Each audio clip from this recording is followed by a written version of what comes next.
Hello, good evening each and everyone. कैसे हैं? हरिओम। चलिए तो आज कल मैंने जो आपको बताया था कि आज एक स्पेशल टॉपिक के साथ आपके सामने मैं आऊंगा, है ना। तो वो स्पेशल टॉपिक कौन सी है? तो वो स्पेशल टॉपिक आपको मैंने बताया था, वो स्पेशल टॉपिक रिप्रोडक्शन का होगा। और इस रिप्रोडक्शन को मैंने संक्षेप में आपके सामने मैंने उसके बारे में कुछ बताने का काम किया था कि रिप्रोडक्शन धरती पे बहुत ही नीड है ना। रिप्रोडक्शन के माध्यम से ही पॉपुलेशन का डेवलपमेंट होता है। अगर ये क्रिया बंद हो गया, है ना, तो धरती पे आप कह सकते हैं कि मानव जाति की स्थिति पूरे खतरे में हो जाएगी। तो आज का जो टॉपिक है ना, आज का जो टॉपिक है वो आपके लिए बहुत ही खास होने वाला है। लाइफ टाइम अचीवमेंट वाली टॉपिक है ना, जिसका नाम है reproduction. Reproduction in organism. You know that, I think and you also think related to organism. इस धरती पे लगभग लाखों नहीं बल्कि करोड़ों टाइप्स के different different types of life organism है ना। और ये ऑर्गेनिज्म निरंतर, है ना, धरती पे की क्रिया जो होते रहती है, और यह क्रिया एक रिप्रोडक्शन के माध्यम से होती है। और यह रिप्रोडक्शन का कार्य किस प्रकार होता है, इसे वन बाई वन करके आपको मैं बताने का कार्य करूंगा, है ना। तो सबसे पहले आप इस इमेज को देखिए, है ना। इस इमेज में एक ह्यूमन बींग्स का जो डेवलपमेंट होता है, यह ह्यूमन बींग्स एक कंप्लीट बॉडी का जो डेवलपमेंट होता है, शुरुआत में एक एक मात्र एक यूनिट सेल के माध्यम से होती है ना। तो एक एक करके मैं आज हर एक बातों को मैं आपको बताऊंगा कि रिप्रोडक्शन में, है ना, कौन कौन सी क्रिया होती है और ये रिप्रोडक्शन क्या होता है। तो सबसे पहले, है ना, मैं एक संक्षेप में पूरे रिप्रोडक्शन की कहानी में बताता हूँ।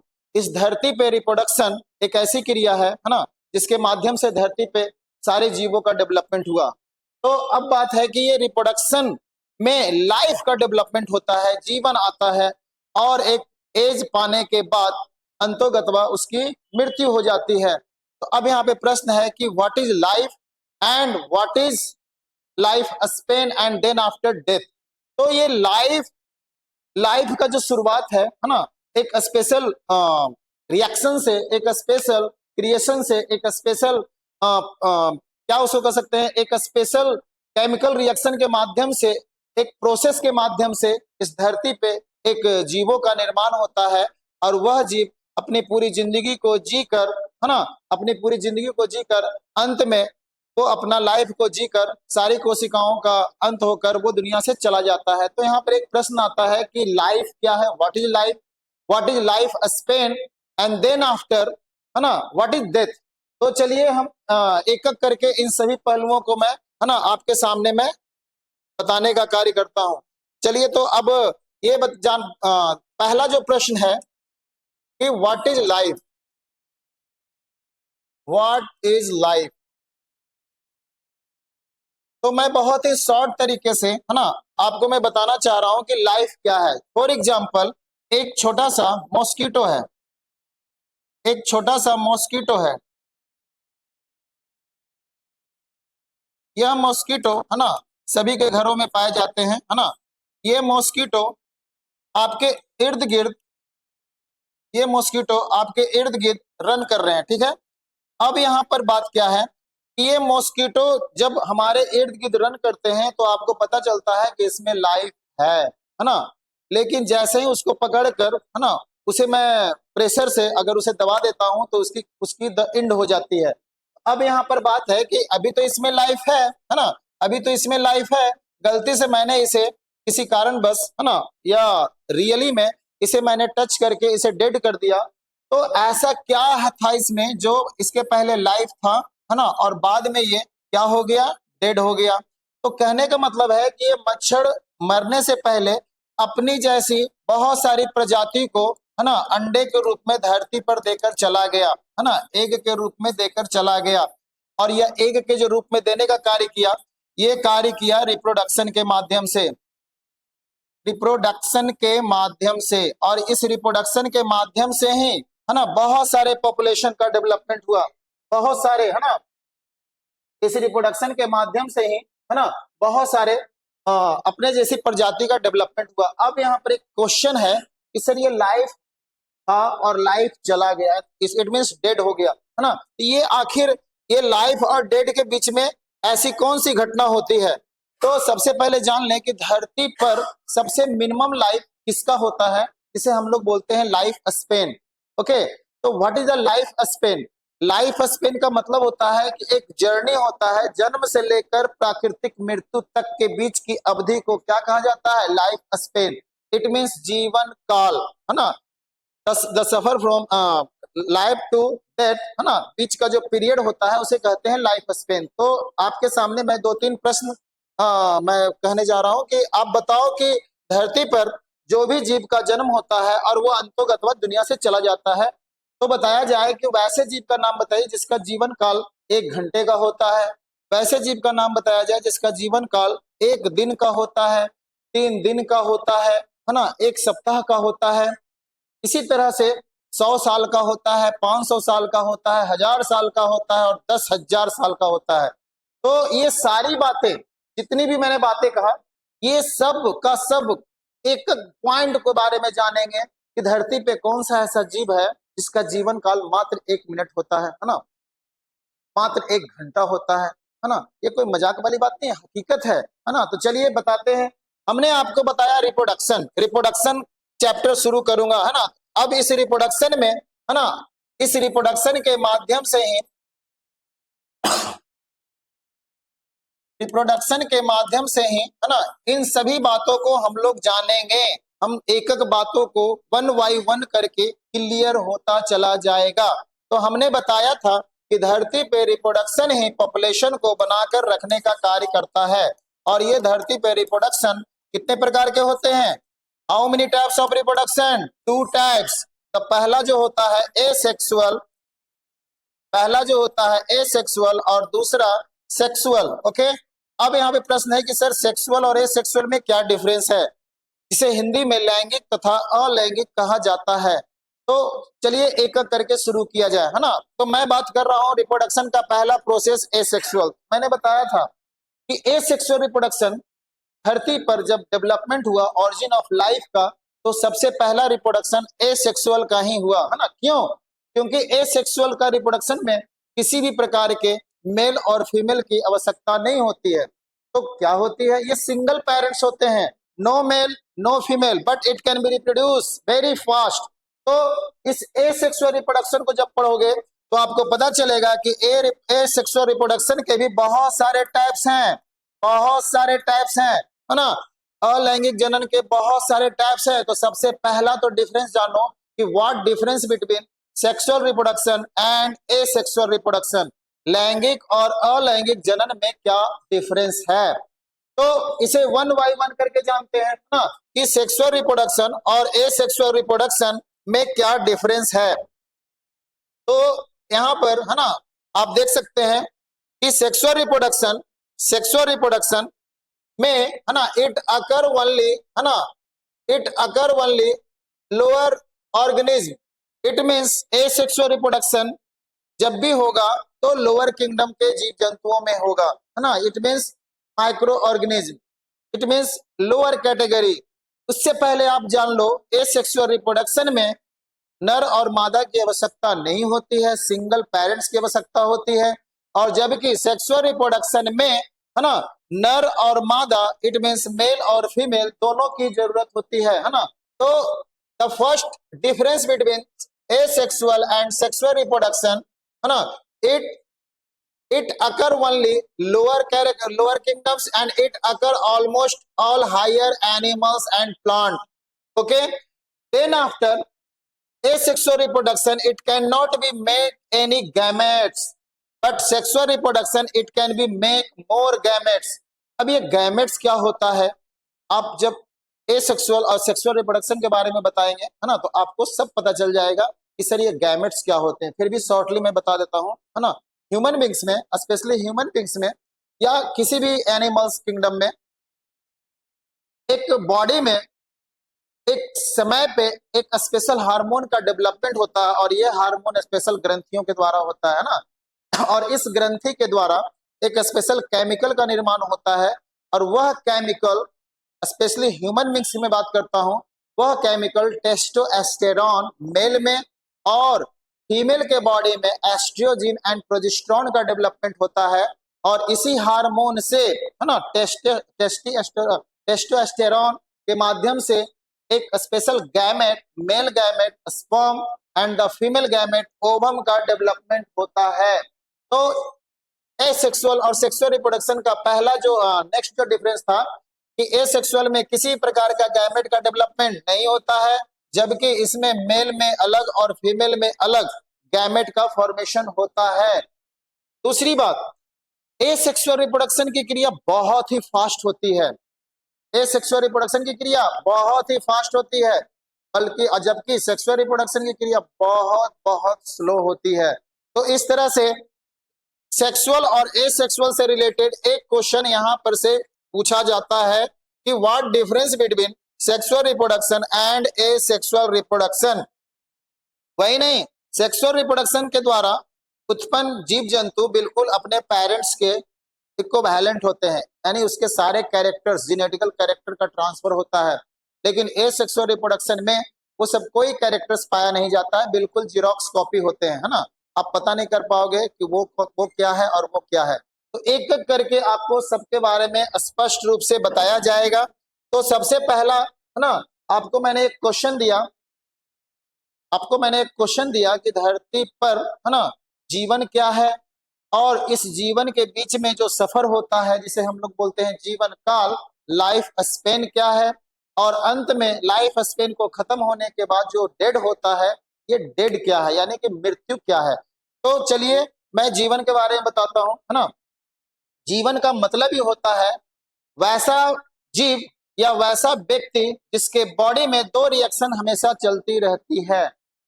यानी दो रिएक्शन, ये कैसा रिएक्शन है ना, दो रिएक्शन में वही दो रिएक्शन जो हम लोग को साइंस में पढ़ना है, पहला फिजिक्स और दूसरा केमिस्ट्री। ये सिर्फ फिजिक्स और केमिस्ट्री आप इसमें ऐड कर दिए। यस, आपको पता है कि साइंस का मतलब ही होता है physics, chemistry, then after biology. तो आज आपको मैं रिप्रोडक्शन टॉपिक के माध्यम से, लाइव के माध्यम से आपको मैं बताना चाहता हूं कि जीवन की जो शुरुआत होती है ये केमिस्ट्री और फिजिक्स का ही योगदान है ना। ऐसा कहा जाता है कि फिजिक्स से पहले chemistry, then after physics, then convert biology. अब कैसे, इसे हम स्पष्ट रूप से आपके सामने मैं बताना चाह रहा हूं। आपको पता है कि एक छोटे बच्चे में, है ना, जब वो जन्म लेता है तो उसका ऑर्गन पूरी तरह से डेवलप नहीं होता है, लेकिन जैसे जैसे वो बड़ा होते जाता है तो एक फेज आता है एडोलेसेंस। पहला तो चाइल्ड बेबी का, छोटा बच्चा का, फिर चाइल्डहुड का, फिर एडोलेसेंस का, पुबर्टी का, और इसी बीच में एक स्पेशल ग्लैंड के माध्यम से हार्मोन का डेवलपमेंट होता है। तो आप बताओ वो हार्मोन केमिकल हुआ कि नहीं। अब वो हार्मोन डेवलप हुआ तब तो स्पर्म का फॉर्मेशन हुआ। उसी तरह से, है ना, फीमेल के भी बॉडी में जब वो केमिकल का निर्माण हुआ, जब वो केमिकल बना, उसी केमिकल के माध्यम से ओवम का निर्माण हुआ। तो आप सोचो, मेल हो या फीमेल हो, उसके बॉडी में एक स्पेशल क्रिएशन होता है वो केमिकल के द्वारा, जिसके माध्यम से स्पर्म का निर्माण हुआ, है ना, और उसी तरह से फीमेल के बॉडी में ओवम का निर्माण हुआ। आप सोचो, आप थोड़ा सा सोचो, मतलब थोड़ा सा आंख मूंद कर सोचिए कि वाह, प्राकृतिक ने कैसा स्वरूप दिया है ना। ये हमारे आपके बॉडी के अंदर ये क्रिया हो रही है ना। एक स्पेशल ग्लैंड के माध्यम से एक रसायन बन रहा है, एक केमिकल जिसको हम लोग हार्मोन बोलते हैं। हमने स्पष्ट बोला वो ग्लैंड होता है टेस्टिस। मेल का कौन सा ग्लैंड होता है? टेस्टिस। और उससे क्या बना? टेस्टोस्टेरोन। कब बना? At the age of adolescence. तो सबसे पहले बॉडी में क्या बना? केमिकल। केमिकल से किसका निर्माण हुआ? स्पर्म का। फीमेल में भी वही क्रिया हुआ।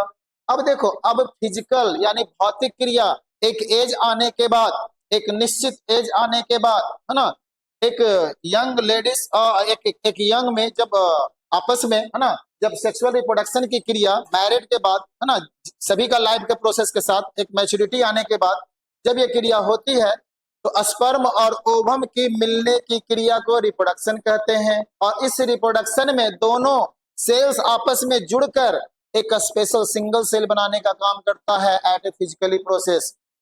Then after it can be make a zygote. अब आप एक एक करके सारे पहलू को जानोगे। जब जायगोट बन जाती है फर्टिलाइजेशन के बाद, तब इसमें सेल डिवीजन की लगातार क्रिया होती है और तब जाकर बनता है एम्ब्रियो।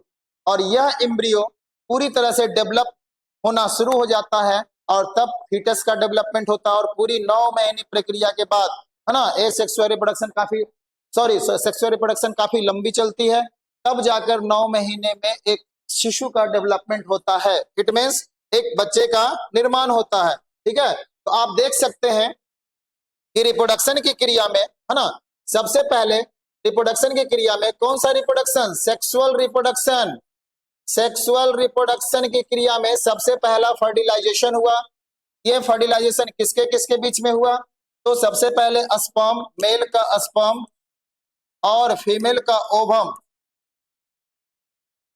अब आप देखो, है ना, ये स्पर्म कैसे बना? केमिकली प्रोसेस से। ओवम कैसे बना? केमिकली प्रोसेस से। तो मैं पहले लाइफ के बारे में क्लियर कर देता हूं, तब फिर आप एक एक करके मैं सारे पहलू पे जवाब दूंगा।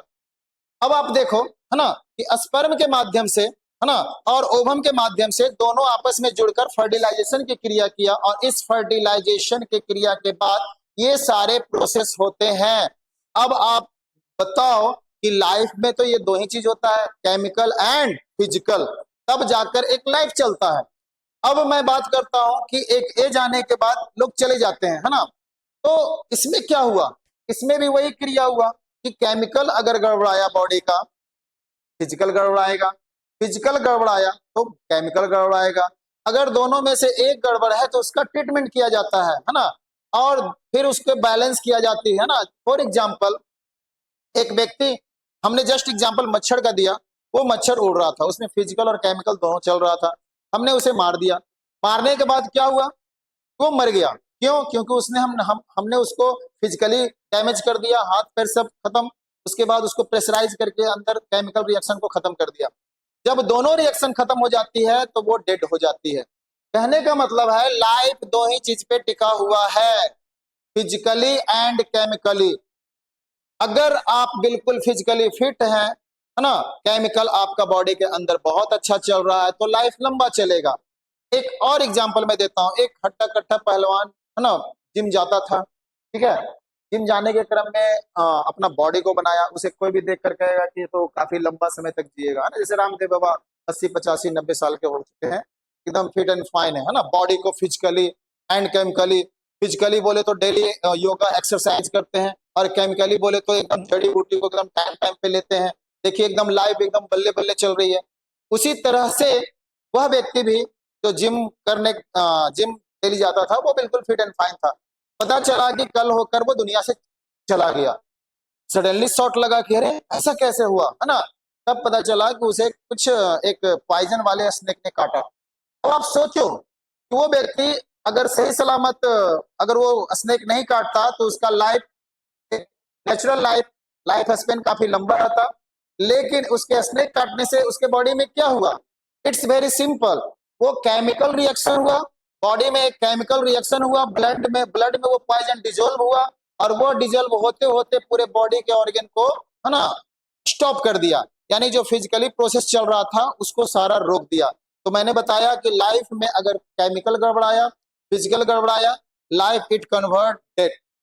तो आपको ये कंसेप्ट क्लियर हो गया कि लाइफ क्या है और डेथ क्या है। अब इस लाइफ और डेथ के बीच में, है ना, एक लंबी प्रक्रिया चलती है जिसे लाइफ स्पेन कहते हैं। और इस लाइफ स्पेन में, है ना, बहुत सारे ऐसे जीव हैं जिसमें लाइफ स्पेन अलग अलग होती है। तो चलिए पहले इसको क्लियर कर लेते हैं। आपको पता है ना, मेफ life, some micro organism like bacteria, like fungi, इसका जो लाइफ स्पेन होता है ना, फ्यू आवर। आप कोरोना काल में देखे होंगे, है ना, बैक्टीरिया और वायरस के बारे में बताया कि किसी भी जगह पे अगर टच करते हैं तो 4 से 5 घंटे तक वहां पर उसकी कैपेसिटी होती है ना, वो अपने आप को बनाए रखता है ना, और फिर वो उसकी प्रक्रिया समाप्त हो जाती है। तो चलिए, आपने आज एक बहुत बेहतरीन चीज जाना कि धरती पे सबसे छोटा लाइफ किसका होता है? माइक्रो ऑर्गेनिज्म का। कितना? फ्यू मिनट से लेकर फ्यू आवर तक, यानी मिनट से लेकर कुछ घंटे तक ही उसकी लाइफ होती है, उसका लाइफ स्पेन होता है। चलिए अब आगे की बात किया जाए।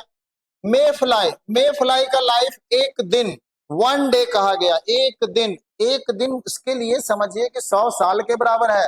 अब देखिए दीपावली का टाइम कुछ ही दिनों में आएगा, है ना। तो आप देखिएगा कि किसी भी लाइट के सामने बहुत सारे कीड़े, है ना, रन करते हैं, है ना, प्रकाश के माध्यम से वो रन करते हैं और रात भर हम लोग तो कहते हैं कि देखो अब आ गया डीजे में रात भर डांस करेगा और सुबह देखिए नीचे पड़ा रहेगा। तो उसका भी लाइफ एक दिन ही होता है।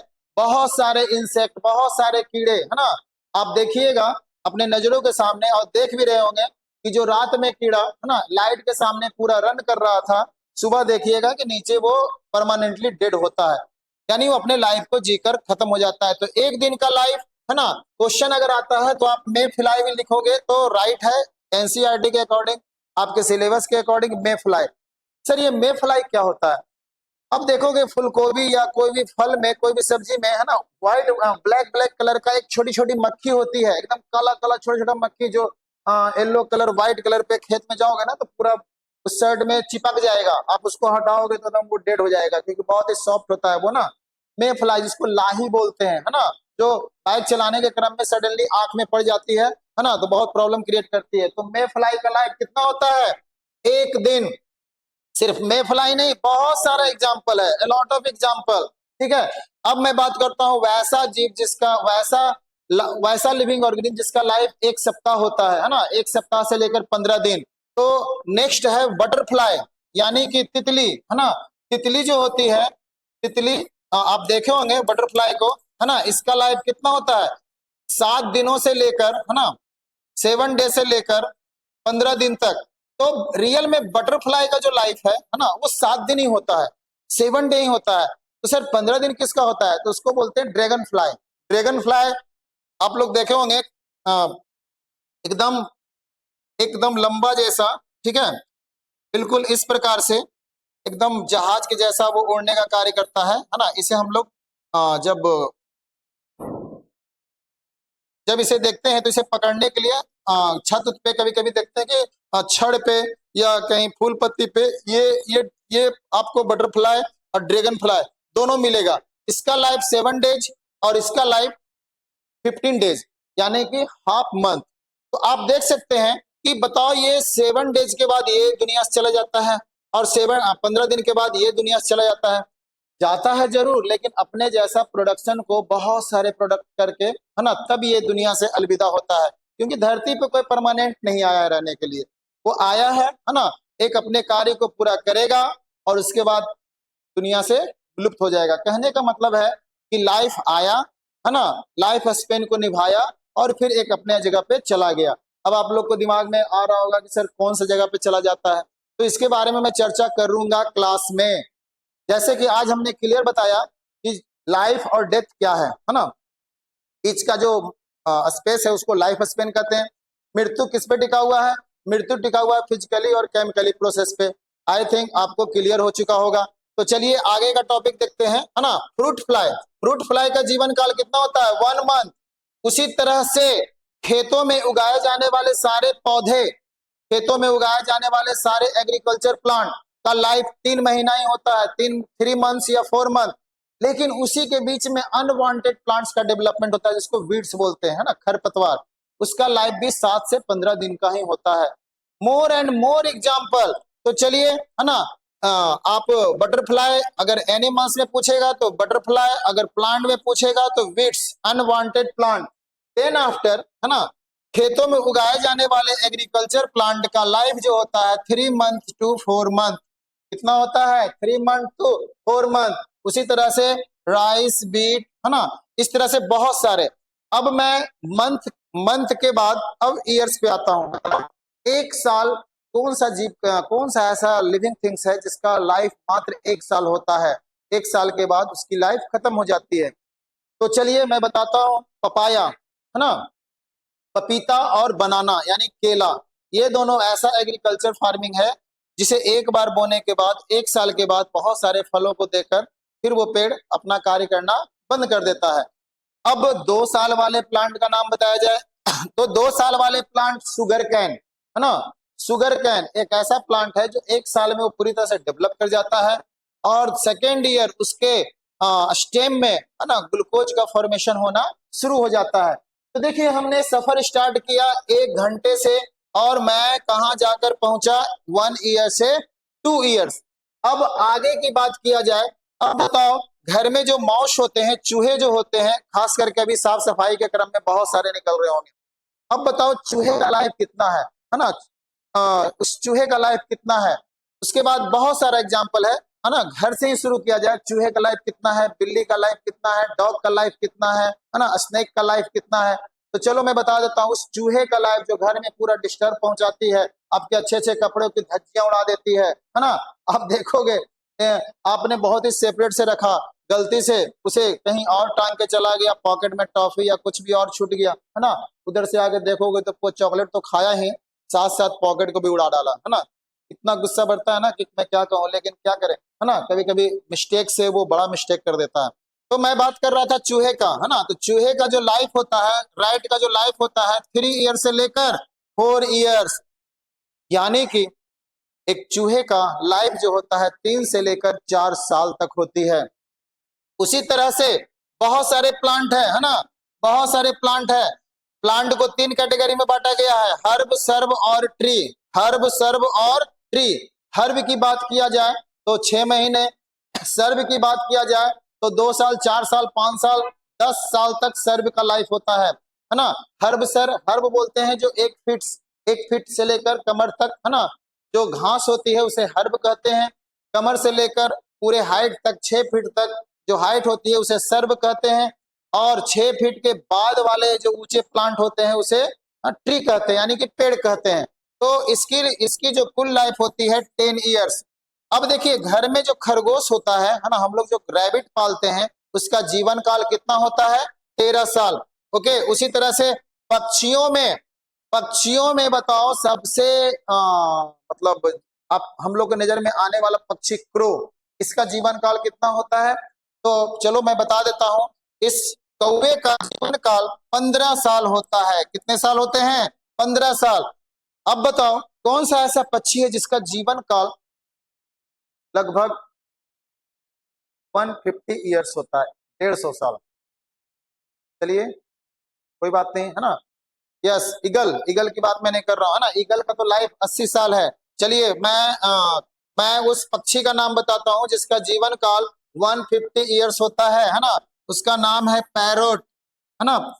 घर में जो पिंजरे में जो पैक करके लोग तोता को जो पालते हैं, है ना, उसका रियल जीवन काल जो होता है 140 से लेकर 150 साल होता है।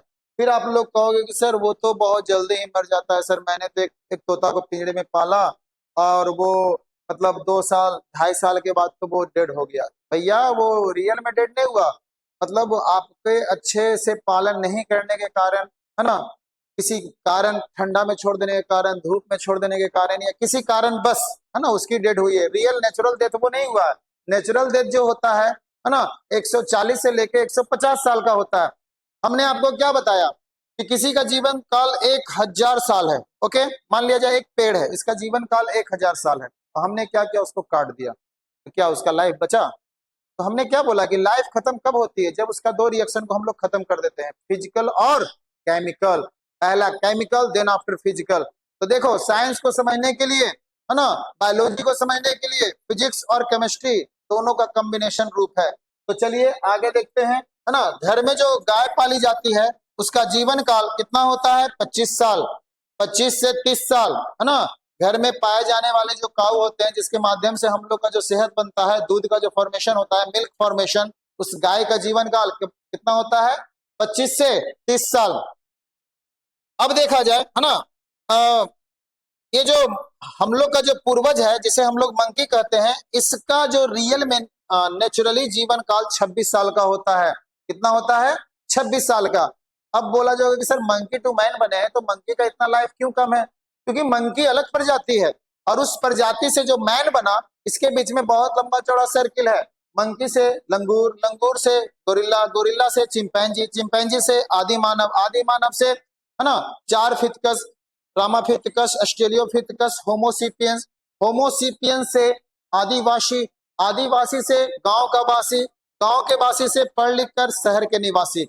ये प्रक्रिया होने में 10 लाख साल लग गए। तो उसके बारे में मैं बाद में बात करूंगा, है ना, नेक्स्ट टॉपिक पे। अब देखिए, मनुष्य के द्वारा पालतू बनाया जाने वाला सबसे पहला पेट एनिमल्स डॉग, इसका जीवन काल भी 25 से 26 साल होता है। घर में रहने वाली जो बिल्ली होती है म्याऊ, है ना, ये इतनी अच्छी प्रजाति की बिल्ली होती है कि धरती पर यही ऐसा एनिमल्स है जो बहुत ही रिस्पेक्ट से बात करता है, घर में आने से पहले एक बार पूछने का कार्य करता है ना, और वो पूछती है बहुत ही प्रेम से। क्या पूछती है? बोलती है मैं आऊं, मैं आऊं, और लोग समझ जाता है मैं आऊं। तो आप खुद, है ना, मैं आऊं, मैं आऊं, इसे मैं आप 2-3 बार स्पीड से बोले, मैं आऊं, मैं आऊं, तो आपको समझ में आएगा वो बोल रहा है मैं आऊं, मैं आऊं। तो मैं बात कर रहा था कि बिल्ली का, वो जब भी कहीं जाती है ना, वो गेट से जब पार करेगा तो एक बार जरूर बोलेगी मैं आऊं। इतना अच्छा से बात करते हुए अंदर आती है। तो एक चीज ध्यान दीजिएगा, dog versus cat, dog versus cat, तो डॉग का लाइफ छोटा होता है किसके अपेक्षा? बिल्ली के अपेक्षा। कुत्ता का लाइफ, डॉग का लाइफ 25 साल, जबकि बिल्ली का लाइफ मैक्सिमम 40 ईयर्स, यानी 10 से 15 साल ज्यादा होता है। किसका लाइफ? बिल्ली का। तो देखिएगा कोलकाता ऐसे शहर में, है ना, वहाँ बिल्ली लोग पालते हैं, बंगाली लोग बिल्ली ज्यादा पालते हैं। मुझे लगता है कि बिल्ली पालने का सिर्फ एक ही रीजन है, चूहा से कम परेशान तो नहीं रहेगा ना। ऐसे तो इधर इतना ना चूहा परेशान करता है ना, खास करके छोटा प्रजाति चुटरी जिसको बोलते हैं, है ना। तो चूंकि कोलकाता एक संघनन एरिया है, बहुत ही कम जगह में सीमित में उसे सरवाइव करना पड़ता है, तो बिल्ली एक अच्छा माध्यम है ना, क्योंकि वहाँ का फेवरेट खाना भी है मच्छी भात, मछली भात, तो बिल्ली अच्छा से सरवाइव कर लेती है। बिल्ली के साथ डॉग भी, दोनों आराम से मजे मजे रहता है। तो बिल्ली और डॉग और कैट में कैट का लाइफ ज्यादा होता है। अब देखिए जो अगला टॉपिक है, अगला पॉइंट जो है, ब्लू व्हेल, धरती पर सबसे बड़ा जीव, धरती पे यानी पूरे अर्थ पे सबसे बड़ा जीव, समुद्र का सबसे बड़ा जीव ब्लू व्हेल। बताओ उसका लाइफ कितना होता है? मात्र मात्र 35 to 37 ईयर्स, है ना, 37 ईयर मैक्सिमम है, मिनिमम 35 ईयर्स। अब देखिए सेकेंड सेकेंड सबसे बेहतरीन पीट एनिमल्स हॉर्स, है ना, इसे बड़े पैमाने पर राजाओं के द्वारा यूज किया जाता था, है ना।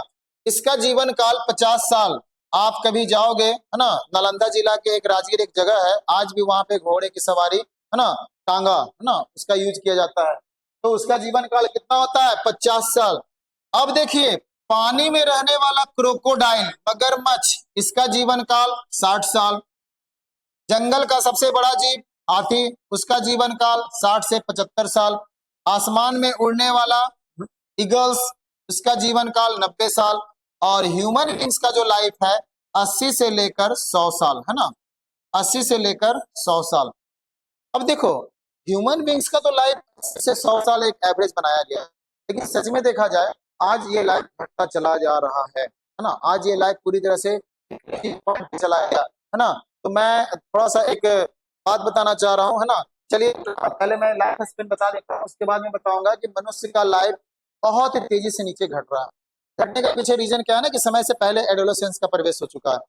पहले एडोलेसेंस की क्रिया, एडोलेसेंस मतलब परिपक्वता, परिपक्वता बोले तो गैमेट का फॉर्मेशन, फॉर्मेशन ऑफ टेस्टोस्टेरोन की जो क्रिया होती थी मेल में जो होता था, है ना, 21 साल की उम्र में होता था।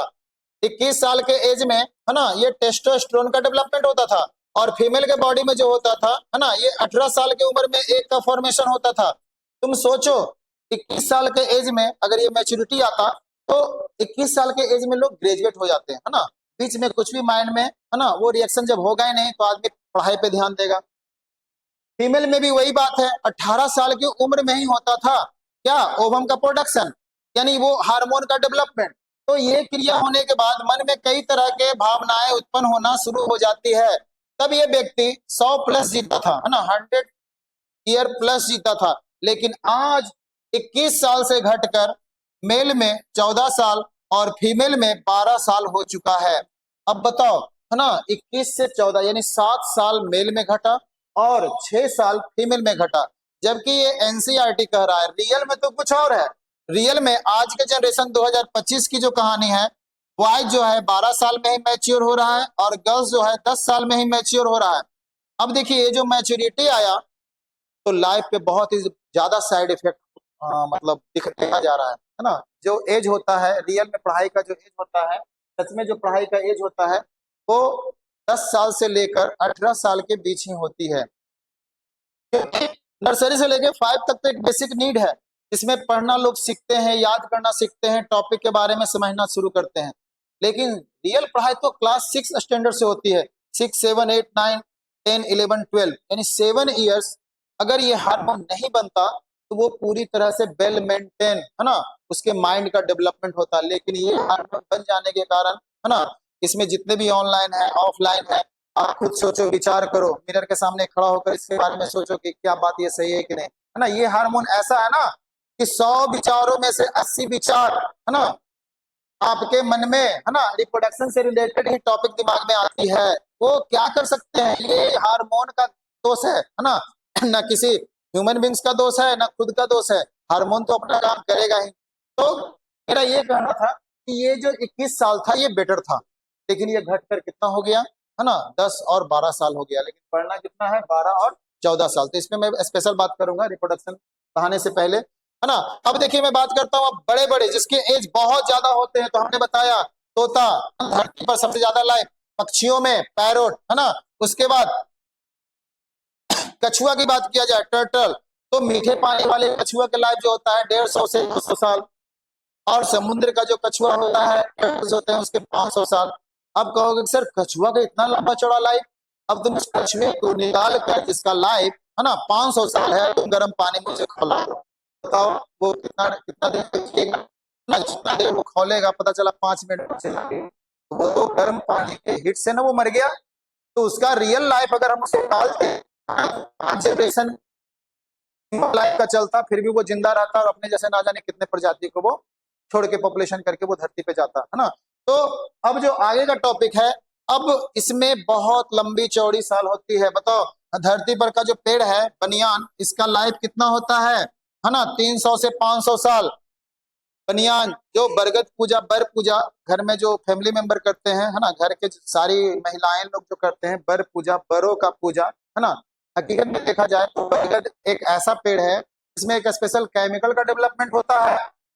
हम लोग को धर्म में हर एक चीज एक एक स्पेशल क्रिएशन से जुड़ा हुआ है। पर पूजा जो किया जाता है उस समय हर एक पेड़ में एक स्पेशल हार्मोन का डेवलपमेंट होता है, और वो हार्मोन फीमेल बॉडी के लिए बहुत ही महत्वपूर्ण होती है ना। और इस पूजा को बोला जाता है बरगद के पेड़ के नीचे कम से कम 1 घंटा बैठना बहुत ही जरूरी है। देखिएगा बरगद का जब पत्ता तोड़िएगा तो उसमें से जो व्हाइट कलर जो पिगमेंट निकलती है ना, वही हार्मोन अगर स्मेल फीमेल के बॉडी में जाता है ना, उसके बीजों का जो पॉलन ग्रेन ह्यूमन फीमेल के बॉडी में जाता है तो उसके पूरे बॉडी का, है ना, जो फेज होता है उसको बैलेंस कर दिया जाता है। प्राकृतिक सब कुछ मुफ्त में दे रखा है ना। लेकिन ह्यूमन बींग्स आजकल के कल्चर को भूल कर, है ना, हाई स्टैंडर्ड को पालन करके ना जाने कैसे कैसे बीमारियों को वो पालने का काम कर रहा है। तो चलिए अगर पेड़ों की बात किया जाए तो पीपल का लाइफ जो होता है, पीपल का लाइफ सबसे ज्यादा होता है। बरगद का हमने क्या बताया, 300 से 500 साल। पीपल का जो लाइफ है ना, 2000 से लेकर 3000 साल, है ना, 2000 से लेकर 3000 साल। सर पीपल और बरगद भूल जाएंगे, बरगद का क्या होता है और पीपल का क्या होता है। बरगद में हमने बताया बर पूजा, अपने पति के नाम पे बर पूजा करता है ना, उसके चारों तरफ एक धागा लपेटने का काम करता है। पीपल के मैं बात कर रहा हूँ, आप कभी बोध गया गए होंगे, है ना, लॉर्ड बुद्धा, बुद्ध भगवान जो ज्ञान की प्राप्ति हुई, आप जाओगे कभी बोध गया तो आप देखोगे कि एक बहुत बड़ा मंदिर के नीचे, है ना, एक पीपल का पेड़ है और वहीं पे बुद्ध भगवान, है ना, ज्ञान की प्राप्ति लिए, है ना। और वो पेड़ का जनरेशन आज भी चल रहा है ना। तो पीपल का जो लाइफ होता है 2000 से लेके 3000 साल का होता है। और धरती पे, है ना, पीपल के जैसा ही अदर कंट्री में एक पेड़ है जिसका नाम है सिकोया। क्या नाम है, सिकोया, जिसका जीवन काल भी 3000 से लेके 5000 साल होता है।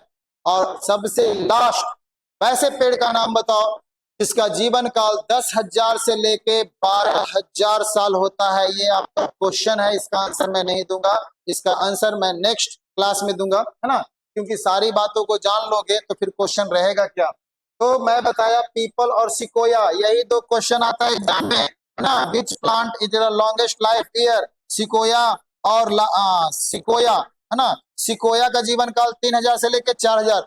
चलिए इस टॉपिक को मैं बता ही देता हूँ। लारिया, लारिया एक पेड़ है ना, इसकी तना जो होती है बहुत लंबी चौड़ी होती है ना। उसकी तना जो होती है लगभग मान के चलो 50 बाई 60 के रेंज में।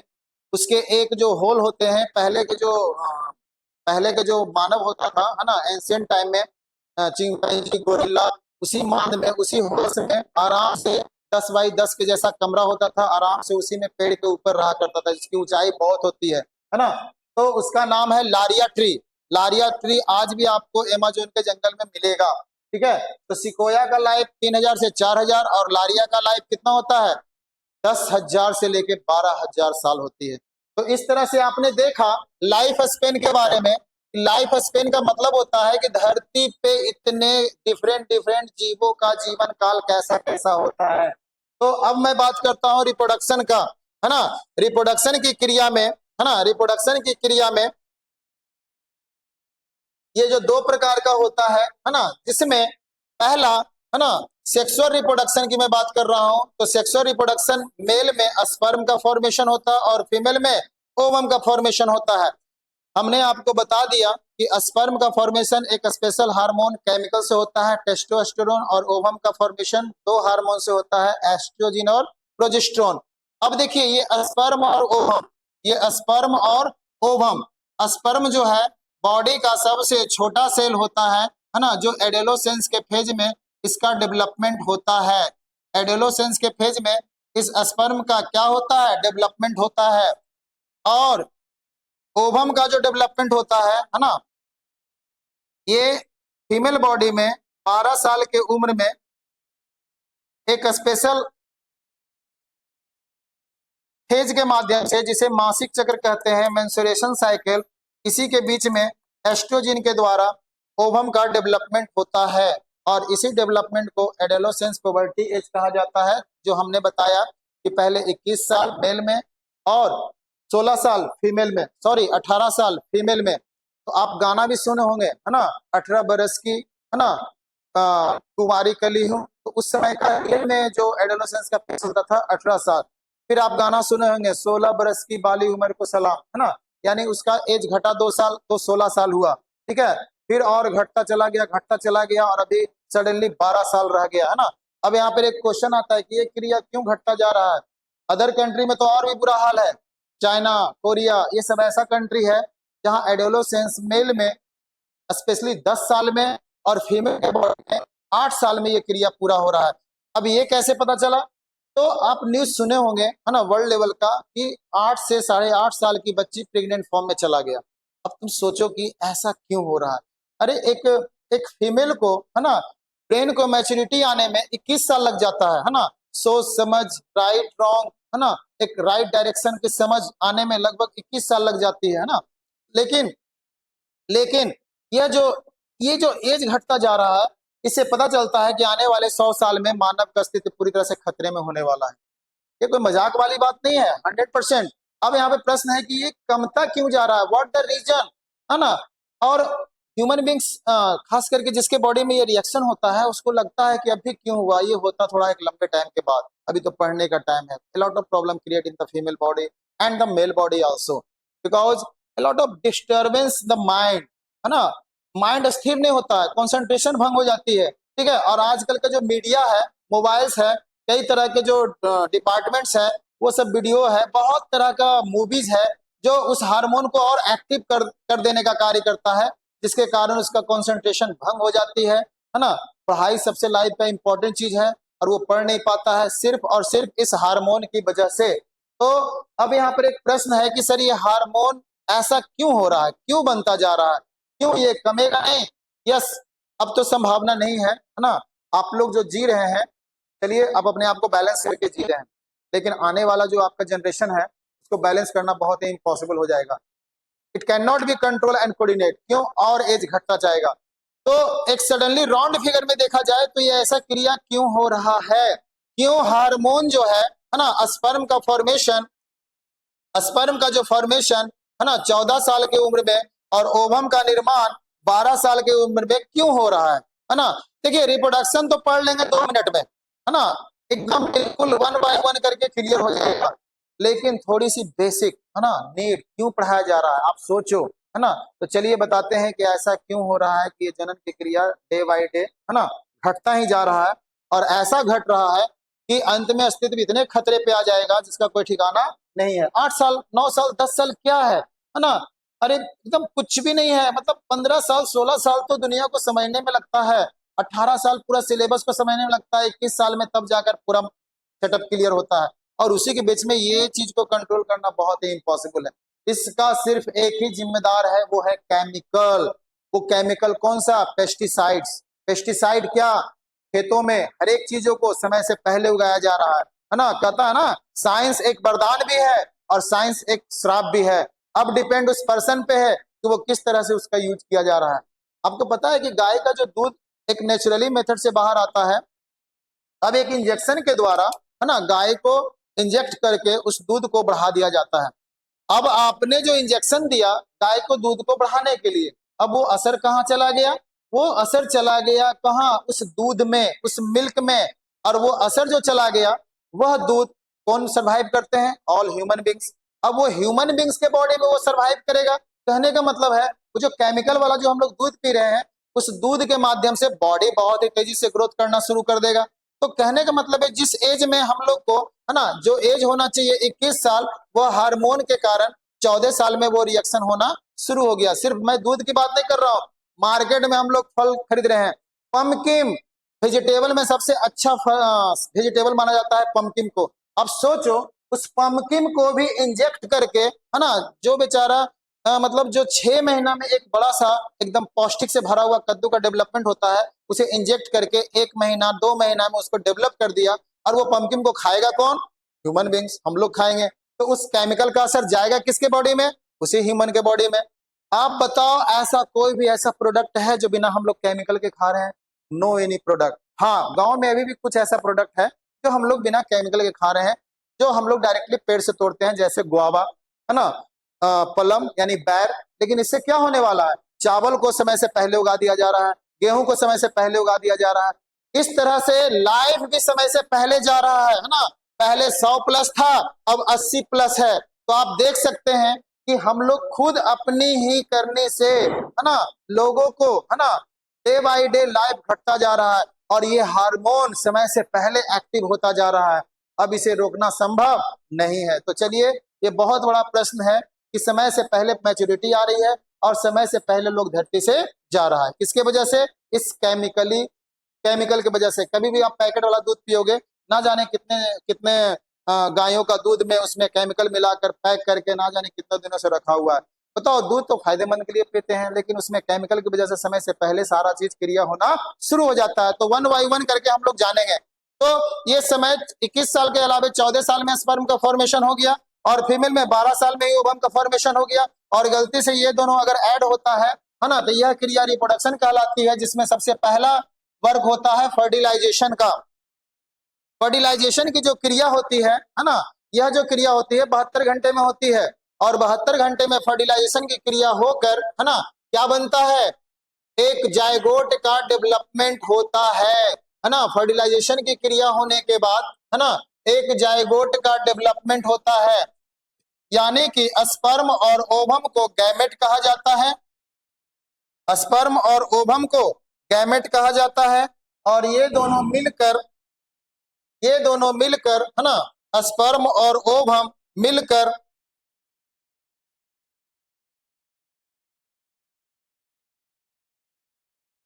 स्पर्म और ओवम मिलकर, ठीक है, स्पर्म और ओवम मिलकर दोनों क्या किया? फर्टिलाइजेशन की क्रिया किया।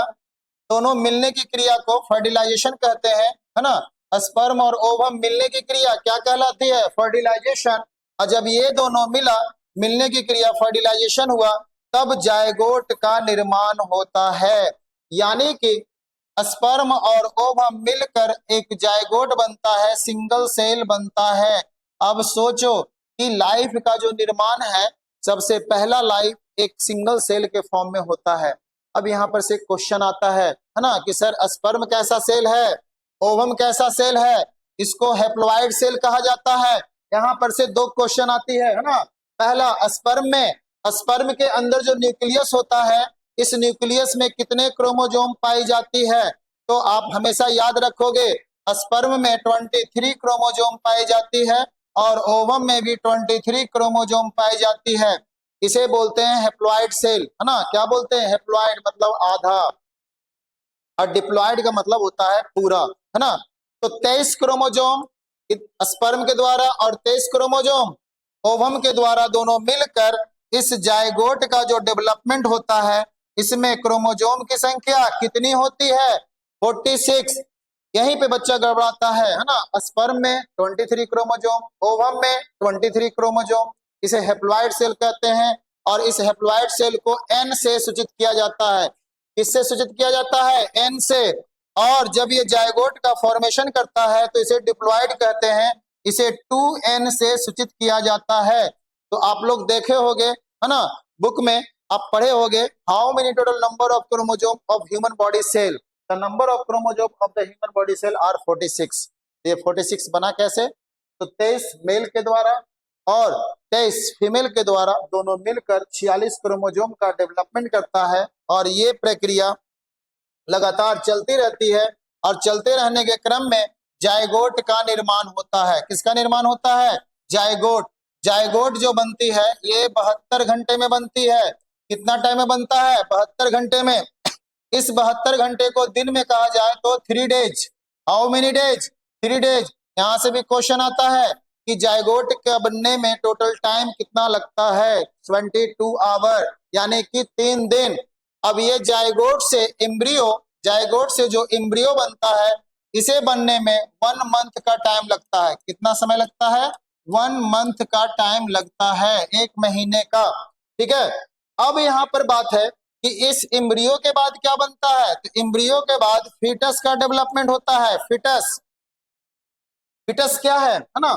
तो अब यहाँ पर क्वेश्चन भी आता है, what difference between zygote and embryo and what different between embryo and foetus. तो चलिए 1 बाय 1 करके देखा जाए, है ना। देखिए ये जायगोट कैसे बना? जायगोट बना 2 गैमेट के मिलने से।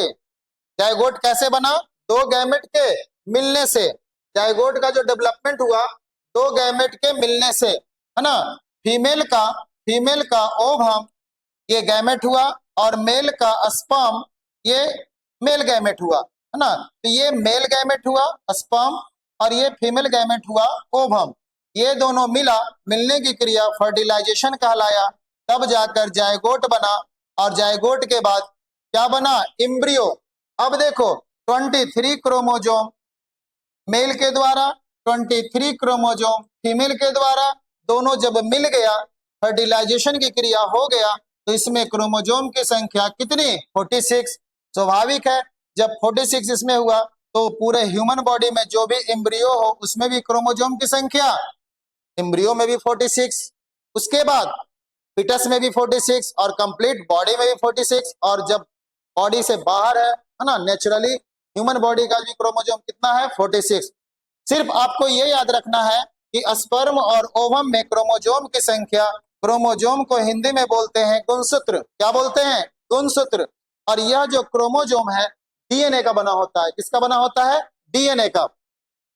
तो अब आप एक एक करके देखोगे, है ना, कि फर्टिलाइजेशन की जो क्रिया होती है, ठीक है, इस फर्टिलाइजेशन की क्रिया में, है ना, सिंगल सेल डबल बनता है, डबल से 4, 4 से 8, 8 से 16, 16 से 32, ऐसे करते करते, है ना, एक कंप्लीट एम्ब्रियो का डेवलपमेंट होता है।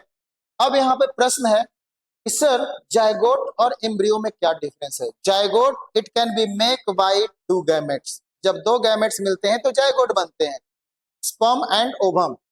Okay, sir, embryo, zygote it can be made by sperm and ovum, but embryo it can be made by cell division. कौन सा सेल डिवीजन? तो आप लोग पढ़े होंगे सेल डिवीजन 2 प्रकार के होते हैं, माइटोसिस एंड मियोसिस। तो सर माइटोसिस क्या है? माइटोसिस टी है ना, यानी कि 2, वैसा डिवीजन जिसमें एक सेल 2 सेल का निर्माण करता है। और मियोसिस एक सेल डायरेक्टली 4 सेल का निर्माण करता है। तो देखिए माइटोसिस जो होता है, इस फेज में एक कंप्लीट बेबी का डेवलपमेंट होता है स्टेप बाय स्टेप। कौन सा डिवीजन में? माइटोसिस। सर मियोसिस में क्या होता है?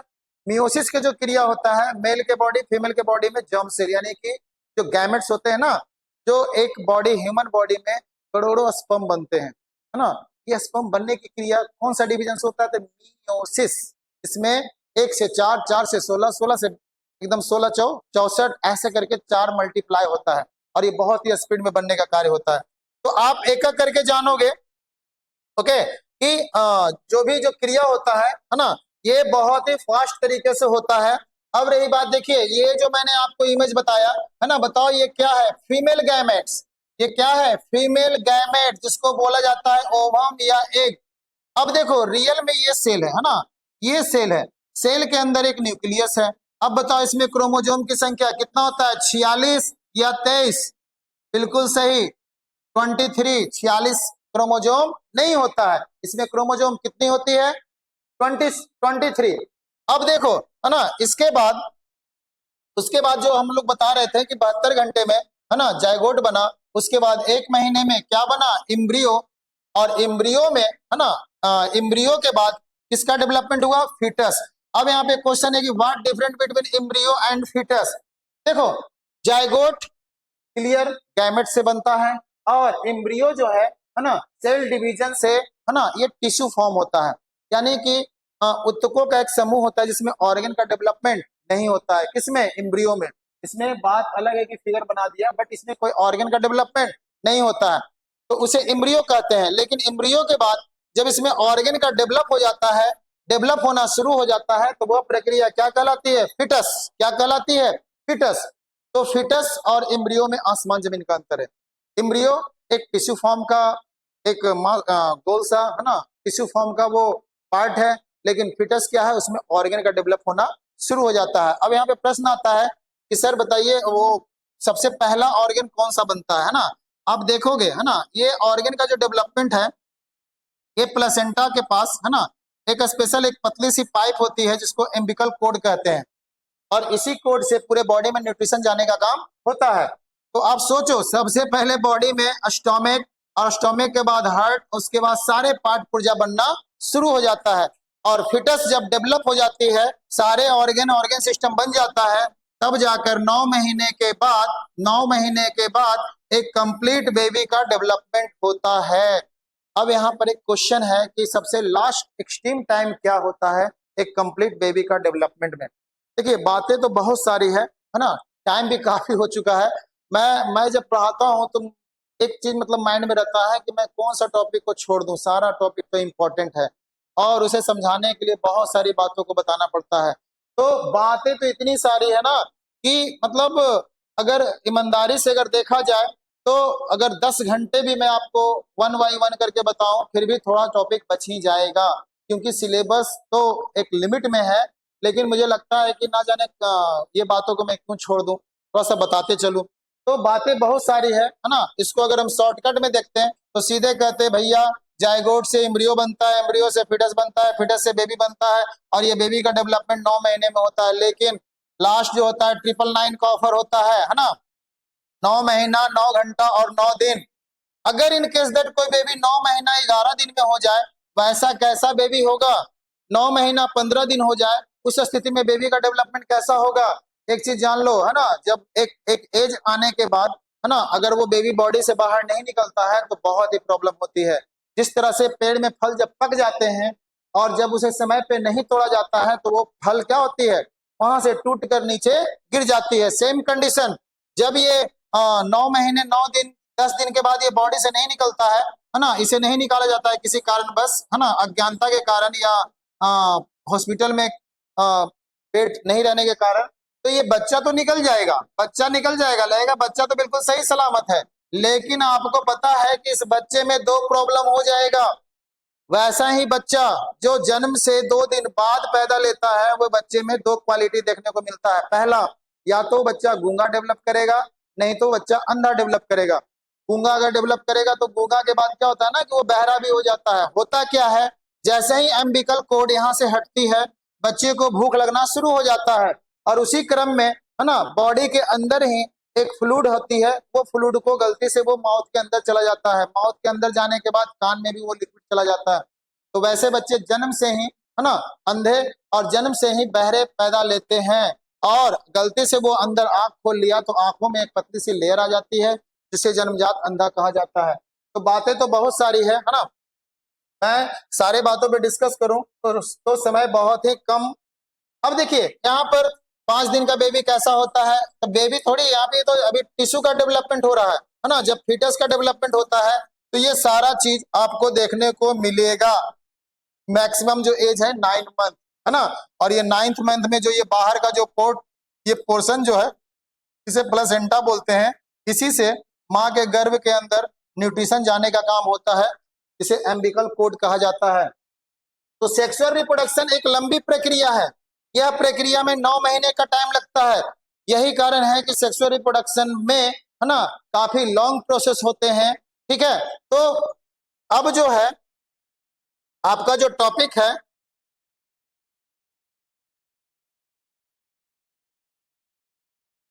आपका जो टॉपिक है ना, टाइम को देखते हुए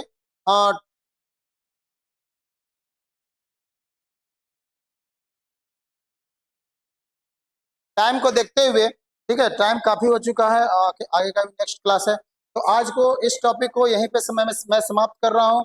बाकी का जो आगे का जो सिलेबस है ना, रिप्रोडक्शन से रिलेटेड, है ना, उसको मैं विस्तार से नेक्स्ट क्लास में आपको पूरी डिटेल से मैं बताऊंगा। ठीक है, आधा घंटा एक दिन ज्यादा लग जाए, लेकिन मैं कोई पॉइंट को छोड़ने वाला नहीं हूँ, इसलिए, है ना, अब इस क्लास को यहीं पे मैं समाप्त कर रहा हूँ। Take care, good bye.